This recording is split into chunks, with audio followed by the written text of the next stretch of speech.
પ્રયાગરાજ મહાકુંભમાં પાળિયાદના નિર્મળાબા અને પરિવાર પવિત્ર નદીમાં સ્નાન કરીને વડોદરા પરત ફર્યા। તેઓ વડોદરા આવતા તેમનું સ્વાગત કરવામાં આવ્યું, સાથે જ સંતો મહંતોનું પણ વડોદરા ખાતે સ્વાગત કરવામાં આવ્યું। પ્રયાગરાજ મહાકુંભમાં પાળિયાદના નિર્મળાબા દ્વારા કરાયેલા પવિત્ર સ્નાનનું ખૂબ જ મહત્વ છે। નિર્મળાબા જેઓ આધ્યાત્મિકતા અને ભક્તિમાં રુચિ ધરાવે છે, તેમણે ગંગા, યમુના અને અદ્રશ્ય સરસ્વતીના સંગમ તટે પવિત્ર સ્નાન કર્યું। આ સ્નાન માત્ર શરીર શુદ્ધિ માટે નહીં, પણ આત્મશુદ્ધિ અને મોક્ષ પ્રાપ્તિ માટે પણ મહત્વનું છે।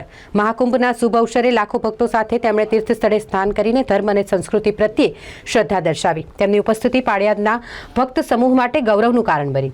આ પવિત્ર ક્ષણે ભક્તિભાવથી ભરેલા ભજન અને જપ તપના સાથે નિર્મળાબાએ ધર્મપરાયણ જીવનનું ઉત્તમ ઉદાહરણ પૂરું પાડ્યું। ગતરોજ સમાસાવલી ખાતે પધારેલ પરમ પૂજ્ય 1008 મહામંડલેશ્વર નિર્મળાબા, ઉનડબાપુ, ગાયત્રીબા, પરમ પૂજ્ય ભૈલુબાપુ સાથે જ શ્રી બાળ ઠાકર પૃથ્વીરાજ બાપુ પધાર્યા હતા।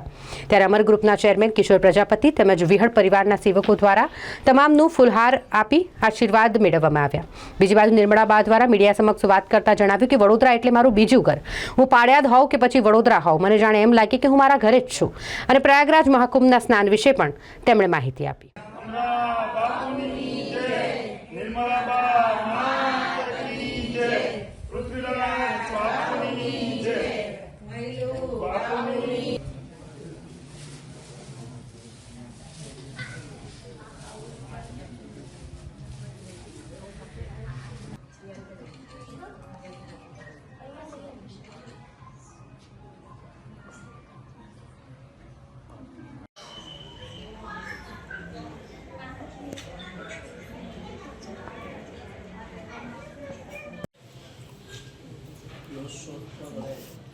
લઈ લો।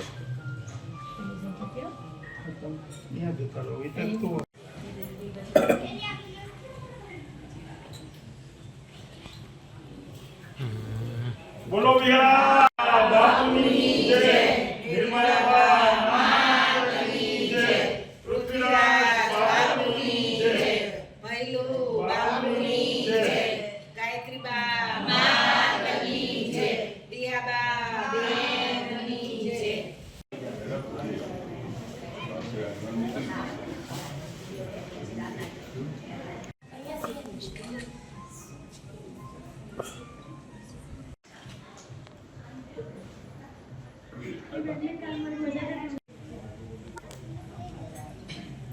જય ભીલાનાથ।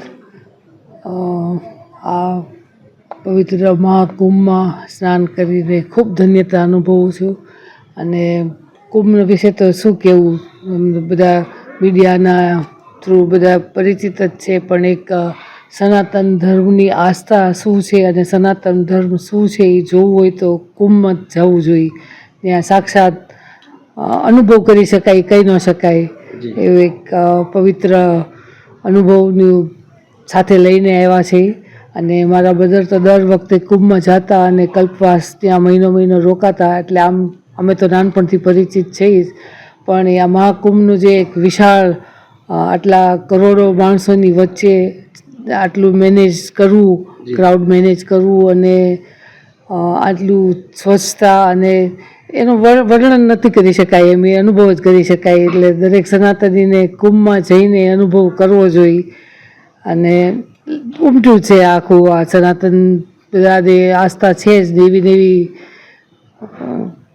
એમાં કોઈ શબ્દોથી વર્ણન ન કરી શકાય, અનુભવ જ કરી શકાય। ફરીથી જ કહીશું તમને।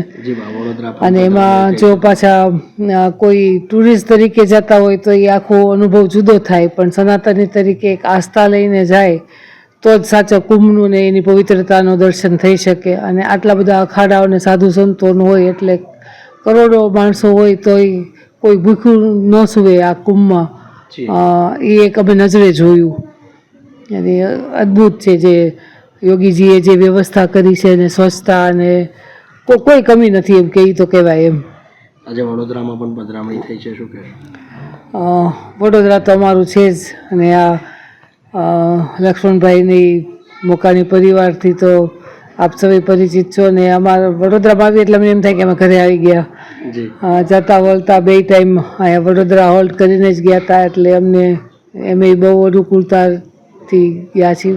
થાક ઉતરી જાય આવી એટલે એમ થાય કે ઘરે આવી ગયા।